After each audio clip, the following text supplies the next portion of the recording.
Pertama sekali berkaitan dengan imbasan kod MySejahtera.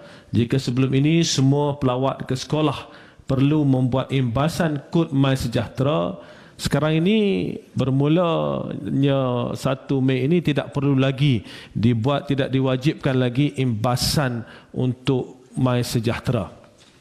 Itu yang pertama. Yang kedua berkaitan dengan pelitup muka.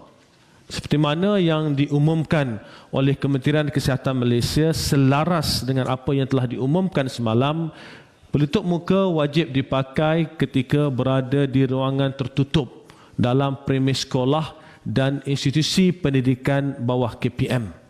Maknanya, kalau dalam kawasan tertutup di sekolah, sama ada di dalam bilik darjah ataupun di dalam pusat sumber ataupun di dalam perpustakaan ataupun di mana-mana tempat di dalam institusi yang merupakan tempat yang tertutup, maka pelitup muka adalah diwajibkan.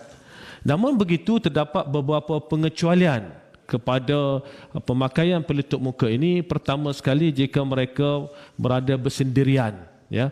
Yang kedua, ini yang satu ingin kami jelaskan, untuk guru-guru. Guru-guru yang sedang mengajar di hadapan kelas tidak perlu memakai pelitup muka. Seterusnya, semasa aktiviti sukan dan rekreasi termasuklah pendidikan jasmani di sekolah. Ini seperti mana yang kita telah laksanakan, dan kanak-kanak berusia 5 tahun ke bawah serta mereka ataupun individu yang berkeperluan khas, dan seterusnya individu yang mempunyai masalah pernafasan. Ini berdasarkan rekod ataupun dokumen kesihatan. Perkara-perkara ini secara umumnya adalah sama seperti mana yang diumumkan oleh Kementerian Kesihatan semalam. Namun apa yang saya ingin jelaskan yang penting dalam konteks persekolahan, yang kami tahu ramai guru-guru tertunggu-tunggu di mana sewaktu mengajar mereka perlu memakai pelitup muka untuk satu tempoh yang agak lama, agak panjang. Maka kali ini ketika mengajar di hadapan kelas, guru-guru dibenarkan untuk tidak memakai pelitup muka.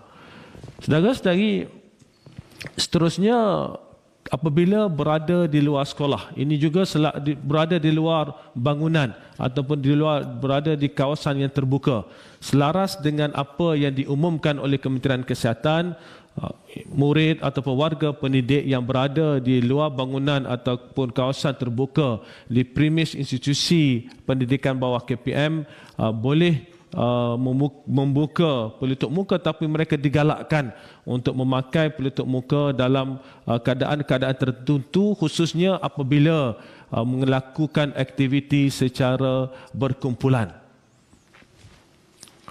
Penjarakan fizikal ini merupakan satu komponen yang paling penting. Sebelum ini, kedudukan murid dalam kelas adalah 1 meter antara satu sama lain. Dalam keadaan tertentu, ada setengah-setengah sekolah mendapati ketetapan untuk menetapkan keberadaan murid 1 meter antara satu sama lain. Ini telah menimbulkan pelbagai kekangan pada pihak sekolah. Seperti mana yang diumumkan oleh Kementerian Kesihatan, kita telah membuat ketetapan bahawa tidak ada lagi penjarakan fizikal dalam kelas dan dalam kawasan sekolah. Namun begitu, penjarakan fizikal digalakkan dalam keadaan murid atau warga sekolah tidak memakai pelitup muka. Ini mempunyai impak kepada penyusunan kelas. Ada guru-guru yang merasakan bahawa keberadaan atau penyusunan yang kelas seperti mana ada pada hari ini, jarak 1 meter antara satu sama lain memberikan kekangan. Maka dengan ketetapan ini, guru boleh memilih pendekatan yang paling baik berkaitan dengan penyusunan kelas. Namun apa yang paling penting, di dalam kelas semua murid perlu dipastikan memakai pelitup muka.